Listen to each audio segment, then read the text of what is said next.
बिस्मिल्लाहिर्रहमानिर्रहीम। आज का जो टॉपिक है, ये जो लास्ट में हमने फर्स्ट वर्ल्ड वार, उसकी काजेज़ और कोर्स पढ़ा था, उसके रिलेटेड है। इस हम हर चैप्टर के लास्ट में पास्ट पेपर्स को और उसी चैप्टर्स के रिलेटेड मुख्तलिफ रिकमेंडेड बुक्स में से जो रेफरेंसेस निकाल के ले आते हैं, तो आज उन्हीं भी है। तो सबसे पहले हम देख लेते हैं कि इसमें जो पास्ट पेपर्स हैं उनमें किस तरह क्वेश्चन पूछा गया हुआ है। हम इसका पहला क्वेश्चन देखते हैं। यहाँ पे लिखा हुआ है, critically evaluate the causes of allied victories in world war first. के क्रिटिकली एवेल्युएट करें जो अलाइड हैं विक्ट्रीज हैं उनकी काजेज को, कि वो किस तरह वार को फतह करते हैं या वार में विक्टोरियस साबित होते हैं। यहाँ पे हम देखेंगे कि अलाइड फोर्सेस ने क्या क्या स्ट्रेटजीज अपनाई हैं। उसके रिलेटेड है कैसे यूएस वार में इंटर हुआ है, कैसे उससे पहले फ्रांस ने, ब्रिटेन ने और रशिया ने मुकाबला किया सेंट्रल फोर्सेस का। अब यहाँ पे जस्ट हमने उनको एवेल्युएट करना कि उनकी स्ट्रेटजीज़ को किस तरह वो ये फर्स्ट वर्ल्ड वार में एज ए फातेह सामने आती हैं। अब दूसरे को देखें, foreign policy of Bismarck from 1871 to 1890। 2023 का क्वेश्चन है सीएसएस का कि बिस्मार्क की जो फॉरेन पॉलिसी थी 1871 से 1890 के दरमियान, ये क्या थी। बेसिकली ये जर्मनी फॉर्म हो गया था, यूनिफाई हो गया था। उसके बाद जर्मनी ने किस तरह फ्रांस को आइसोलेट किए रखा, किस तरह उसने इटली के साथ, किस तरह उसने ऑस्ट्रिया के साथ और किस तरह उसने रशिया के साथ अलाइंसेस बनाए, और किस तरह उसने जो सेंट्रल पॉलिटिक्स थी या हम कह सकते हैं कि वर्ल्ड पॉलिटिक्स थी उसको अपने पास रखा बिस्मार्क ने। इस वक्त कहा जाता था कि पूरी दुनिया की जो डिप्लोमेसी है वो जर्मनी से गुजर के जाती है, पूरे वर्ल्ड की जो पॉलिटिक्स है वो जर्मनी से होके जाती है। आगे क्वेश्चन है सीएसएस 2021 का, describe how the map of Europe changed because of first world war and past war treaties. यहाँ पे हमने ट्रीटीज़ का बेसिकली जिक्र करना था और ये कि फर्स्ट वर्ल्ड वार के बाद दुनिया में जो नक्शे में, मैप में चेंजेस आई हैं वो किस तरह हुई। तो हम देखेंगे कि एम्पायर सिस्टम जो था उसको सबसे बड़ा लॉस आता है। Austrian empire, Austro Hungarian empire सफ़ेद सस्ती से मिट जाती है। तो इस तरह हम देखते हैं कि जितनी भी एम्पायर सिस्टम था उसको लॉस होता है। मुख्तलिफ स्टेट्स जैसे कि सेंट्रल पावर्स थी, जर्मनी, टर्की, इनका हम देखते हैं कि ओटोमन एम्पायर तो बिल्कुल बिखर जाती है, उसके टुकड़े हो जाते हैं। फिर जर्मनी का देखें तो उसकी इंक्रोचमेंट होती है, उसकी जो टेरिटरीज है जो उसने एक्सपेंड की हुई थी वो सारी अब सुकड़ के उसकी जो ओरिजिनल टेरिटरी थी उसमें आ जाती है, बल्कि उसके जो अल्सैस लोरेन के कुछ इलाके हैं वो भी वापस ले लिए जाते हैं जर्मनी से। अच्छा, ये कि इनको आइसोलेशन का भी सामना करना पड़ता है। इटली वहीं का वहीं रहता है, उसको कोई नई टेरिटरी नहीं मिलती।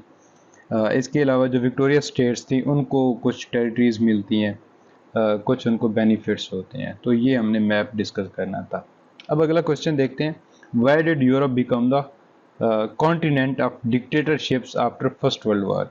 हम देखते हैं जो वार में ट्रीटीज़ होती हैं फर्स्ट वर्ल्ड वार के बाद, स्पेशली ट्रीटी ऑफ वर्साइल्स, तो उसने बड़ा ख़राब किया। उसकी वजह से मुख्तलिफ स्टेट्स में एक गुस्से की लहर दौड़ी, ख़ास तौर पे इटली और जर्मनी के अंदर। इटली को तो इग्नोर किया गया, उनको तो उसके नेशनलिस्टिक जो सेंटीमेंट थे उनको मजरूह किया गया। इसी तरह जर्मनी का जो है उसके जो एम्बेसडर थे उनके साथ तौहीन अमेज़ रवैया अख्तियार किया गया, और ये कि जो ट्रीटी साइन हुई वहाँ पे जर्मनी पे जो सैंक्शंस लगी, जर्मन पीपल पे जो पाबंदियाँ लगीं, और ये कि उनको ह्यूमिलिएट किया गया जर्मन पीपल को, तो उसकी वजह से यूरोप के अंदर डिक्टेटरशिप वाला आंसर आ जाता है। अच्छा, फिर हम देखते हैं कि अगले क्वेश्चन में how did the first world war generate conditions conducive to the emergence of radical left wing and radical right wing movements in the Europe। हम देखते हैं कि इटली के अंदर मूवमेंट्स आती हैं, फाशिज्म, नाजीज़म जर्मनी के अंदर सॉरी आती है। तो ये जो मुख्तलिफ लेफ्ट विंग और right wings, radical right wings की मूवमेंट स्टार्ट होती हैं यूरोप के अंदर, हमने बेसिकली इन्हीं को डिस्कस करना है इस क्वेश्चन के अंदर, और उन कंडीशंस को कि कौन सी कंडीशंस थी। तो फिर हम उन्हीं ट्रीटीज़ की तरफ आते हैं, उसी फर्स्ट वर्ल्ड वार की तरफ आते हैं, तो उसी दुश्मनी को, उसी अना को हम देखेंगे। अब आते हैं 2017 के सीएसएस के क्वेश्चन पे। Would it be a fair assessment of Bismarck legacy that in creating a united Germany he laid the foundation of first world war. किसी हद तक हम कह सकते हैं कि जो बिस्मार्क का यूनिफिकेशन का मेथड था, यूनिफिकेशन ऑफ जर्मनी का, कि उसकी वजह से जो फर्स्ट वर्ल्ड वार है उसकी फाउंडेशंस आती हैं, हम कह सकते हैं किसी हद तक। क्यों किसी हद तक कह सकते हैं? क्योंकि बिस्मार्क की हद तक तो उसने कंट्रोल भी किया हुआ था अपने अलायंसेस सिस्टम को, यूनिफिकेशन ऑफ जर्मनी को, या फिर वर्ल्ड पॉलिटिक्स को। लेकिन जैसे ही बिस्मार्क रिज़ाइन करके जाते हैं तो जो न्यू किंग था, उन्होंने आके इन पॉलिसीज़ को और उस पूरे सिस्टम का सत्यानाश करके रख दिया। तो उसकी वजह से बेसिकली फ़र्स्ट वर्ल्ड वार होती है। और ये कि जो आइसोलेशन में था फ्रांस, उसकी आइसोलेशन ख़त्म होती है। और ये कि जर्मनी के, ब्रिटेन के साथ जो रिलेशंस थे बिस्मार्क के बाद, वो काफ़ी हद तक डिटेरियोरेट होते हैं। तो दीज आर द रीज़न्स, हम इनकी बेस पे कह सकते हैं कि फाउंडेशन ऑफ फर्स्ट वर्ल्ड वार जो हुई हमारे पास, उसमें किसी न किसी हद तक बिस्मार्क का हाथ था।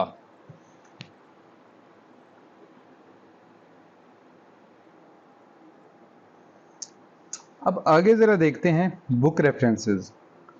यहाँ पे देख लें हम बुक रेफरेंसेस क्यों देते होते हैं, ताकि हमारे जो स्टूडेंट्स हैं वो किसी किस्म की रिकमेंडेड बुक्स को ना पढ़ें, ताकि उनका टाइम बच जाए, वक्त बच जाए। क्योंकि हम देख चुके हैं कि यूरोपियन हिस्ट्री का जो सिलेबस है वो काफ़ी लेंथी है। तो इसी वजह से अपने स्टूडेंट्स को उस टाइम पीरियड को बचाने के लिए, या हम कह सकते हैं डायरेक्टली कि स्मार्ट स्टडी की जो अप्रोच है उसको अपनाने के लिए हमने ये सारा कुछ किया हुआ है। तो हमने मुख्तलिफ बुक्स में से ये मुख्तलिफ कोटेशंस निकाली हुई हैं, ताकि हमारे जो स्टूडेंट्स हैं वो इन्हीं कोटेशंस को लिख के पेपर के अंदर अपने अच्छे मार्क्स ले सकें। क्योंकि हमारे बहुत से स्टूडेंट्स हैं जिन्होंने 80+ मार्क्स लिए हुए हैं इन्हीं नोट्स से और इन्हीं चीज़ों से। यहाँ पे देखते हैं, the greatest underlining cause of war was the system of secret alliances which developed after Franco Prussian war. ये पहली कोटेशन थी सिडनी बी फे की।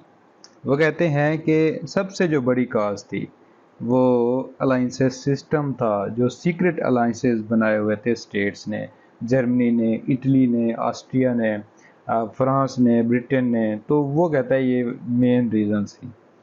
अब आते हैं स्टार्ट मिलर की तरफ। वो एक कोटेशन लिखते हैं, वो एक बुक में ये सेंटेंस लिखते हैं, none of Bismarck's successor could match him in ability. किस बिस्मार्क जो सक्सेसर थे बिस्मार्क के, उनमें एबिलिटी नहीं थी बिस्मार्क के लेवल की। वो अपनी book mastering the European history में लिखते हैं ये सेंटेंस।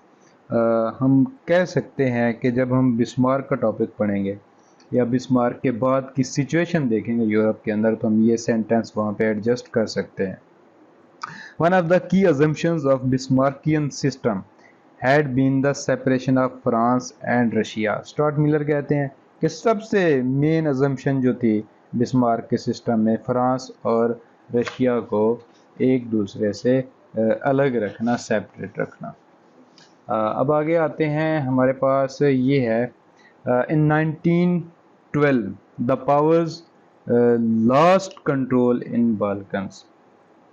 यहाँ पे कहते हैं कि हम जितनी भी पावर्स थी उन्होंने जो कंट्रोल था बाल्कन्स का वो लूज़ कर दिया, लॉस कर दिया। अच्छा, फिर हम स्टुअर्ट मिलर की अगली लिखते हैं, tensions increased in 1913 as Germany, Russia, France all made arrangements to increase their military establishments ये देखें कि मिलिट्री इस्टेब्लिशमेंट्स जो थी उन्होंने इसको बढ़ाना शुरू कर दिया, तो उसकी वजह से वार होती है कि टेंशन्स जो बढ़ती हैं 1913 में और फर्स्ट वर्ल्ड वार स्टार्ट होती है। आगे H.G. वेल्स हैं, वो लिखते हैं the war had ended nothing, began nothing and settled nothing. First world war के बारे में कहते हैं कि इसने कुछ भी एंड नहीं किया, ना ही कुछ स्टार्ट किया और ना ही कुछ सेटल किया। G.H. वेल्स हैं, ये फर्स्ट वर्ल्ड वार के मुतालिक कहते हैं। आगे हैं गिलबर्ट वाइट, ये लिखते हैं it is not surprising that they made a bad peace. वो कहता है कि ये सरप्राइजिंग नहीं है कि उन्होंने एक बैड पीस एग्रीमेंट किया, बल्कि सरप्राइजिंग ये है, what is surprising is that they made a peace at all. हम देखते हैं कि 1914 में होने वाली वार अपने इख्तिताम को पहुंचती है। उसके बाद पीस ट्रीटीज़ होती हैं, लीग ऑफ नेशंस बनती है, और ये कि कुछ अरसे तक उस पीस को मेंटेन कर लिया जाता है फर्स्ट वर्ल्ड वार के बाद। HLP का की बुक है, रिकमेंडेड बुक है आ हिस्ट्री ऑफ मॉडर्न यूरोप, उसमें से एक हमने सेंटेंस निकाला हुआ है रेफरेंस के तौर पर। Everyone in the belligerent states was involved, both soldiers and civilians, के हर स्टेट्स की तरफ से हर कोई इन्वॉल्व था वार के अंदर, चाहे वो सिविलियंस थे चाहे वो सोल्जर्स थे। तो यहाँ पे ये हमारा लेक्चर एंड होता है। इस लेक्चर में हमने इस चैप्टर के मुतालिक, जो कि फर्स्ट वर्ल्ड वार का चैप्टर था, उसके मुतालिक जो कोटेशंस थी वो आप तक हम लेके आए, और ये कि पास्ट पेपर्स में जो क्वेश्चन आए हुए थे इस चैप्टर के रिलेटेड वो भी हमने आपको बताया। तो अब जो नेक्स्ट चैप्टर होगा वो फर्स्ट वर्ल्ड वार का आफ्टर मैथ हम डिस्कस करेंगे कि फर्स्ट वर्ल्ड वार के बाद क्या होता है और कौन कौन सी ट्रीटी साइन होती हैं। लीग ऑफ नेशंस की बात करेंगे हम। फिर हम जाएंगे सेकंड वर्ल्ड वार की तरफ कि सेकंड वर्ल्ड वार कैसे होती है और उसकी क्या रीजंस थी, उसकी आफ्टर मैथ क्या थे। तो तब तक के लिए अल्लाह हाफ़िज़, अपना ख्याल रखिएगा, बहुत बहुत शुक्रिया।